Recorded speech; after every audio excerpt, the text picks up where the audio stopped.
សម្រាប់អ្នកដែលមានម៉ាស៊ីនបោកគក់នៅផ្ទះក្រឡេកជួសជុលដែលប្តីគូតែរៀនទី1ម៉ាស៊ីនបោកគក់ពេញទឹកតែមិនដំណើរការបោកបើគម្របខាងក្រោយតាមពិតគឺបំពង់វាស់សម្ពាធនេះរបូតគ្រាន់តែដតវាចូលវិញជាការសាច់ទី2ម៉ាស៊ីនបោកគក់រំកើខ្លាំងគួរធ្វើដូចម្ដេចជាដំបងរំកើធុងបោកមើលថាតើវាធូររលុងល្អបើធូររលុងគឺវាស្តង់ធូរហើយពលិតដំបង្វិលក៏សេរចេញព្រឹត្តវាស្តង់ដែលធូរនោះឲ្យណែនបញ្ហាដែលធ្វើឲ្យធុងមានសម្លេងខ្លាំងនឹងទៅបានដោះស្រាយទី3ម៉ាស៊ីនមិនបោកហើយលោតលេខកូដអាឡាម1ឬ2បើគម្របខាងលើគឺកុំតាក់ទ្វារនេះមានបញ្ហាប្រើក្រដាសខ្សាច់ដុសវាបន្តិចនោះវានឹងអាចបោកបានធម្មតាវិញហើយទី4ម៉ាស៊ីនបោកគក់ដាក់ទឹកផងបង្ហូរទឹកចេញផងកុំចំណាយលុយជួជាងជាដំបងផ្អៀងម៉ាស៊ីនបោកតើបន្ទះបាំងចេញពន្លត់ឧបករណ៍បង្ហូរទឹកចេញសម្អាតកាកសំណល់ដែលស្ទះនៅខាងក្នុងចេញនោះវានឹងអាចបោកបានធម្មតាវិញហើយ5ម៉ាស៊ីនបោកខោអត់ចូលភ្លើងទៅធ្វើរួចម្ដេចបើគម្របខាងលើរកហ្វុយស៊ីបនេះហើយបដូរថ្មី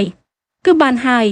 6ម៉ាស៊ីនបោកខោអោដែលមិនបានលាងសម្អាតយូរគឺខ្វក់ជាងបង្គន់ទៅទៀតដកខ្សែភ្លើងចេញដោះវីសទាំង4ជ្រុំចេញបើគម្របខាងលើប្រយ័ត្នកុំឲ្យប៉ះពាល់ខ្សែភ្លើងសំខាន់ដោះទូយកទឹកនិងបន្ទះទប់លំនឹងដកបន្ទះកង្ហារបង្វិលចេញដោះវីសជូសធុងខាងក្នុងយកធុងខាងក្នុងចេញអ្នកនឹងឃើញបាក់តេរីនិងមេរោគជាច្រើនដុះនៅខាងក្នុងជូតសម្អាតភាពកខ្វក់ទាំងអស់ដែលមើលឃើញចុងក្រោយដំឡើងវាត្រឡប់មកវិញដូចដើម